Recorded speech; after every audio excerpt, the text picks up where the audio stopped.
everybody. Today I am joined by Jeff Nobbs, who is the brilliant co-founder and CEO of Zero Acre Farms, which is a purpose-driven startup that I'm really proud to have invested in. Zero Acre Farms is on a mission to give the world an oil change by replacing vegetable oils with healthier, more sustainable alternatives. Vegetable oils are now the most consumed food in the world after rice and wheat, which is really concerning when you realise just how destructive they are to our planet and our health. To tackle this pressing issue, Zero Acre Farms is introducing a new type of cooking oil called cultured oils, which are made from fermentation instead of deforestation. And I had the joy to cook with these oils that Zero Acre Farmers made alongside our brilliant Virgin Limited Edition chef Ian.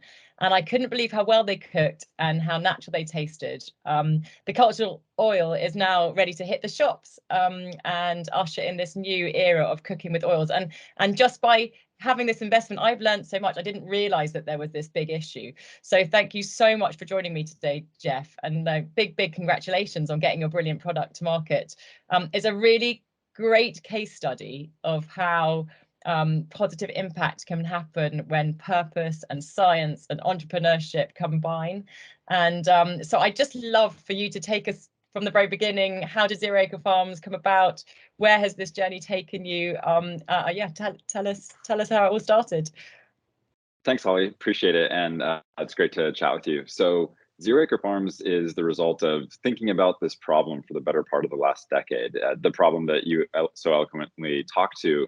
Vegetable oils are everywhere. They're in everything. They're the fastest growing subsector of global agriculture. They're not going away anytime soon. And I've always been very interested in food and health and nutrition personally. And as I went down that rabbit hole and started reading textbooks on what we should eat and looking at guidance from different organizations and really getting into the weeds on food, there's of course this huge environmental impact of food as well. And everything we eat ultimately has an impact on how much carbon is in the atmosphere and oceans and how much land we're dedicating to our food system. And so it's important to make smart decisions there. But switching to something like a cultured oil, it's sort of an early insight, would be a much easier lift and would do this great thing for our health and our planet. It sounds like an absolute no-brainer. Like, and even I was slightly worried that when you start cooking with something different, you know, if I ever was to cook with something different in the kitchen, I sound like I cook a lot. I actually don't, but I was a bit nervous with using a new oil that you'd have to do something really differently with it. And I was really just blown away about how similar it is to the other oils, how it doesn't really taste like very much. So it's not like you're having to worry about sort of affecting the taste of your food. Like it really has that really brilliant neutral taste, and also a really high cooking point, which so like, you know, often when you're cooking with a lot of the vegetable oils, they smoke and your smoke alarms go off. But I found with this, they just didn't have that issue. Is that something to do with the fermentation process? How does the fermentation process work? Is it, and I know it's very different to how other oils are made. So if you wouldn't mind just taking me through how that's done. Yeah, absolutely. And everything you just touched on was very intentional in that, like I was speaking to earlier, we want the healthy, sustainable decision to be the easy decision. And even for folks who have a million other things going on in their lives and aren't thinking so much about, you know, the foods they eat for their health and the foods they eat for the planet, we want to introduce oils and fats that are simply better. So, you know, cultured oil has one of the highest smoke points out there. And then on the other side of the heat spectrum, you can also use cultured oil for something like a salad dressing. Cultured oil also stays liquid in the fridge. So it's very versatile, which is one of the things I love about cooking with it.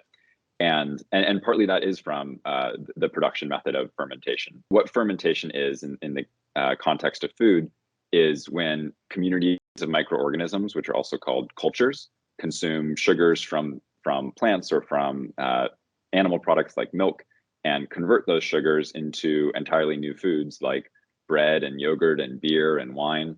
There are also oil cultures, and the production method is sustainable, and then the result is this very unique, we think, beneficial cooking oil. And one of the statistics I've heard is that if just 5% of the vegetable oils that are used in the US alone were replaced by cultured oil, we could save over 3 million acres of land every year.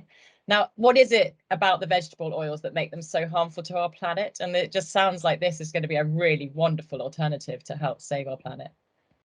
Yeah, cultured oil uses about 90% less land than vegetable oil. And part of what makes vegetable oil crops, which ultimately lead to vegetable oil, so unsustainable is the way they're produced and also where they're grown.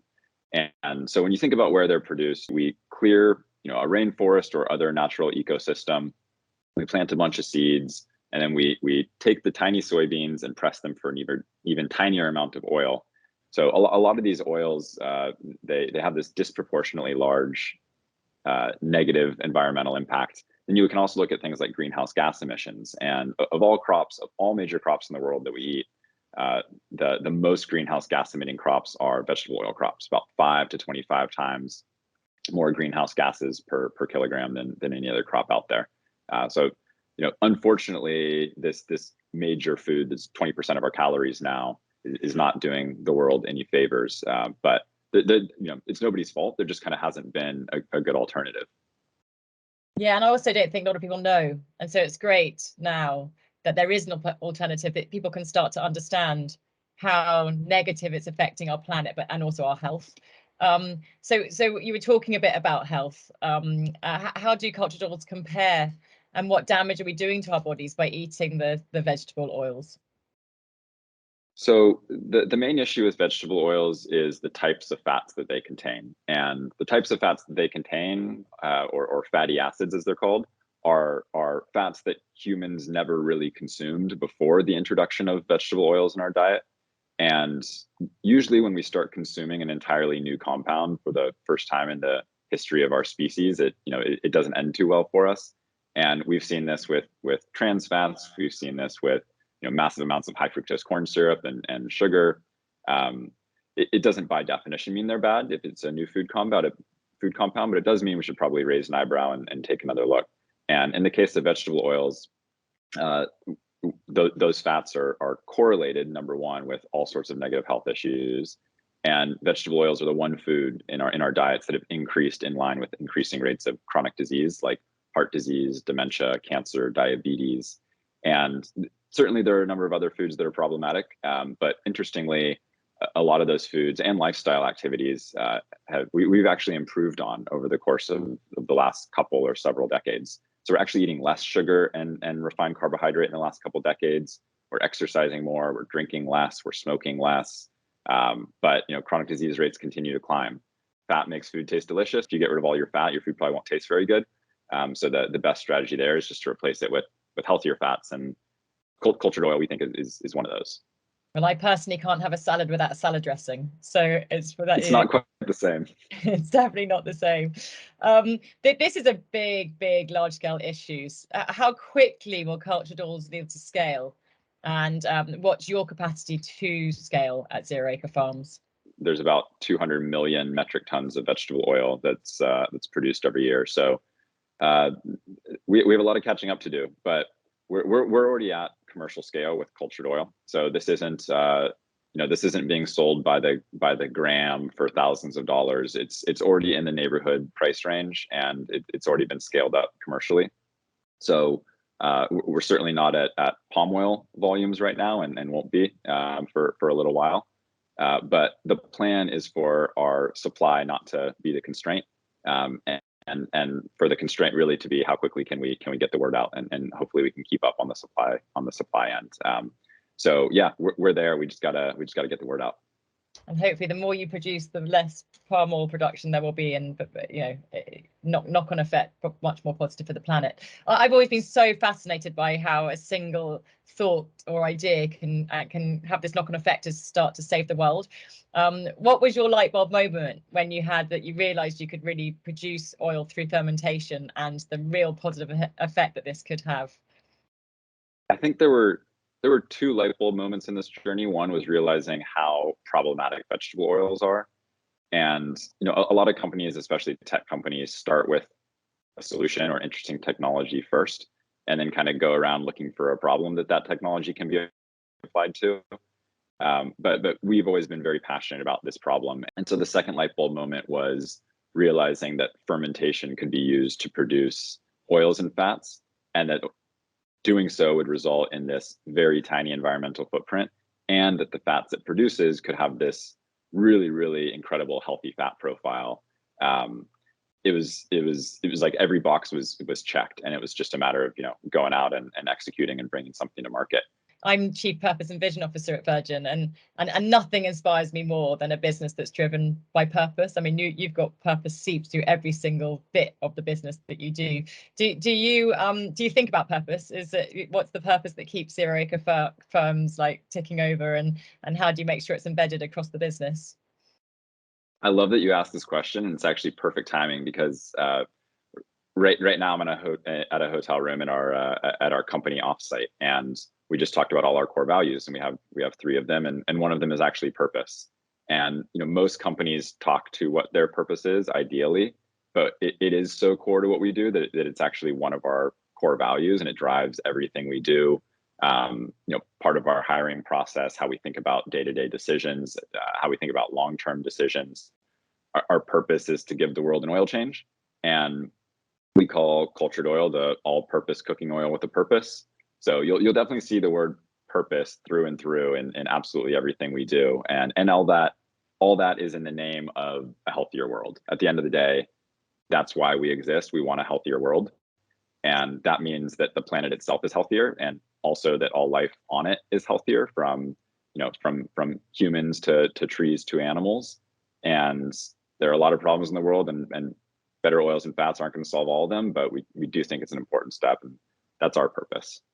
I mean, I absolutely love what you've just said. Purpose being at the heart of everything that you do. It's what I live and breathe, and I think all businesses need to be doing that. What is next for Zero Acre Farms, and what's your vision for the future of food? When it comes to the future of food, what I'm less excited about is everyone having to eat really bland food in order to save the planet and our health, and not be excited about the food we eat. Food is so central in so many cultures. It brings people together, it puts a smile on people's faces. And so the future of food that makes me excited is one where we can all eat very delicious food, maybe even more delicious food than we're eating now. We can continue to bring people together at restaurants and at gatherings via food. It's not just something, it's not just a drink we chug every day and then call it a day. We can eat the foods we love, and we can do that without sacrificing the health of the planet or the health of our bodies. And that just sounds a lot better to me. So that's what gets me excited. And the little role that Zero Acre Farms can play is, well, I think it's actually a pretty big role, because fat is pretty essential part to making food delicious. But we can make those fats not only delicious, but we can make them healthy. We can make them sustainable.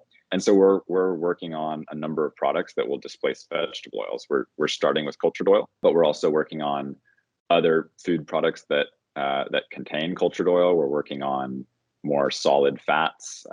We're working on a number of products that will replace things like margarines and shortenings and foods that contain cultured oil. Also working on oils and fats that will be used in restaurants and in packaged foods for other companies. So we're targeting replacing vegetable oils everywhere people eat them, and we think that if we can help bring awareness to this issue, and whether it's us or other companies that help to provide solutions, I think the result can be nothing short of seeing rates of global chronic disease decline, seeing rates of deforestation and biodiversity loss, and all these externalities caused by vegetable oil production, see that go in the other direction. And that sounds like a pretty good future to me. It sounds fantastic, and that's why we invested in this, because it is something that we really believe in, and it's having a knock-on effect for people's health and for our planet. And so just really well done for everything that you're doing. How do we buy cultured oil? Is that the brand name that we need to look for when we go to the shops? Yep, you can buy it right now at zeroacre.com. And we're starting with online. We'll be in grocery and retail soon. Cultured oil is a new category that we're creating, and we hope others will join us and also introduce cultured oil. Thank you very much for your time, Jeff.